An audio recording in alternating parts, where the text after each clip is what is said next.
सुरेश एक होनहार छात्र था जिसने अपनी मेहनत और लगन से शिक्षकों और दोस्तों के दिल में खास जगह बना ली थी। पढ़ाई में उसका मन लगता था और हर परीक्षा में उसके शानदार नंबर आते थे। शिक्षकों ने उसे MBBS की तैयारी करने की सलाह दी। सुरेश ने इस चुनौती को स्वीकार किया और पूरे जोश के साथ तैयारी में जुट गया। लेकिन जिंदगी हमेशा हमारी उम्मीदों के मुताबिक नहीं चलती। साल के अंत में सुरेश अचानक टाइफाइड से बीमार पड़ गया। 1.5 महीने तक वह पूरी तरह बिस्तर पर था। वह अपने दोस्तों की पढ़ाई और अपने सपनों के बारे में सोचता रहता। जब वह ठीक हुआ तो उसने फिर से पढ़ाई शुरू की और किसी तरह परीक्षा दी। परिणाम आया तो वह सिर्फ 3 नंबरों से रह गया। शुरुआत में सुरेश ने खुद को समझाया। शिक्षकों ने भी कहा, अगले साल तुम्हारा सिलेक्शन पक्का है। लेकिन उसके दोस्त जिनके साथ उसने पढ़ाई की थी सभी मेडिकल कॉलेज पहुंच गए थे। यह बात सुरेश को भीतर ही भीतर तोड़ रही थी। वह अकेलापन महसूस करता था। इस बार उसने फिर से मेहनत की, लेकिन मन में डर और निराशा बस चुकी थी। परीक्षा देने के बाद जब परिणाम आया तो इस बार उसके नंबर और भी कम थे। सुरेश पूरी तरह टूट चुका था। उसने खुद से बार बार पूछा, इतनी मेहनत के बाद भी सिलेक्शन क्यों नहीं हुआ? क्या मैं लायक नहीं हूं? वह दिन भर अतीत के बारे में सोचता और हर बार खुद को दोष देता। आखिरकार उसने फैसला किया कि अब वह और नहीं सह सकता। वह पहाड़ की चोटी पर गया, यह सोचकर कि अब जीवन समाप्त कर देगा। उसने चोटी के किनारे खड़े होकर नीचे झांकना शुरू किया। उसका मन सवालों और दर्द से भरा हुआ था। तभी पीछे से एक भारी आवाज आई, ठहरो! सुरेश ने घबराकर पीछे मुड़कर देखा। वहां एक अधेड़ उम्र का स्वामी खड़ा था। स्वामी ने उसकी हालत को समझते हुए कहा, बेटा, ऐसा क्यों कर रहे हो? क्या हुआ है तुम्हारे साथ? सुरेश ने पहली बार अपना दिल खोला।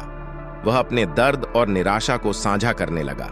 उसने बताया कि कैसे उसने मेहनत की पर सफलता नहीं मिली। स्वामी ने शांत स्वर में कहा, यह जो तुम्हारी समस्या है यह बड़ी नहीं है। इसे तुमने खुद बड़ा बना लिया है। चलो मेरे साथ चलो, मैं तुम्हें इसका हल बताता हूं। स्वामी की कुटिया पर पहुंचने के बाद स्वामी ने एक जलता हुआ दीपक लाकर सुरेश को दिया और कहा, इसे पकड़ो। कुछ देर बाद स्वामी ने पूछा, इसका वजन कितना होगा? सुरेश ने कहा, बहुत हल्का है। स्वामी मुस्कुराए और बोले, इसे और देर तक पकड़ो। कुछ देर बाद सुरेश के हाथ दर्द करने लगे। स्वामी ने पूछा, क्या अब इसे पकड़ना आसान लग रहा है? सुरेश ने मना कर दिया।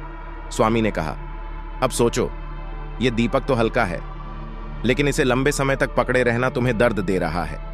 ऐसे ही छोटी छोटी चिंताओं और निराशाओं को जब हम अपने दिमाग में लंबे समय तक रखते हैं तो वे हमें अंदर से तोड़ देती हैं। हल्का महसूस करने के लिए क्या करना होगा? सुरेश ने तुरंत कहा, दीपक को नीचे रखना होगा। स्वामी ने मुस्कुराते हुए कहा, बिल्कुल सही। जैसे दीपक को नीचे रखने से तुम्हारे हाथों का दर्द खत्म हो जाएगा, वैसे ही तुम्हें अपनी निराशा और शिकायतों को भी मन से निकाल देना चाहिए।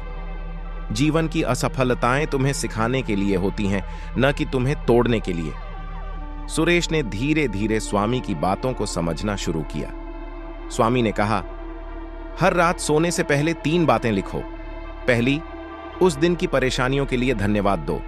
दूसरी, आज तुमने क्या अच्छा किया। और तीसरी, कल तुम क्या बेहतर कर सकते हो। इससे तुम्हारा मन हल्का होगा और तुम शांत महसूस करोगे। सुरेश को पहली बार लगा कि उसकी असफलताएं उसके जीवन का अंत नहीं है, बल्कि एक सबक है। उसने ठान लिया कि वह अब शिकायत और तुलना छोड़कर अपने भविष्य पर ध्यान देगा। उस दिन के बाद सुरेश ने स्वामी की दी हुई सलाह को अपनाया और अपनी जिंदगी को नई दिशा दी। उसने महसूस किया कि असफलता हमें आगे बढ़ने और बेहतर बनने का मौका देती है। जीवन की हर कठिनाई उसे मजबूत बनाती गई। यह कहानी हमें सिखाती है कि असफलताएं हमारे जीवन का हिस्सा हैं, लेकिन वे हमारी मंजिल नहीं हैं। हमें बस उनसे सीखकर आगे बढ़ना है।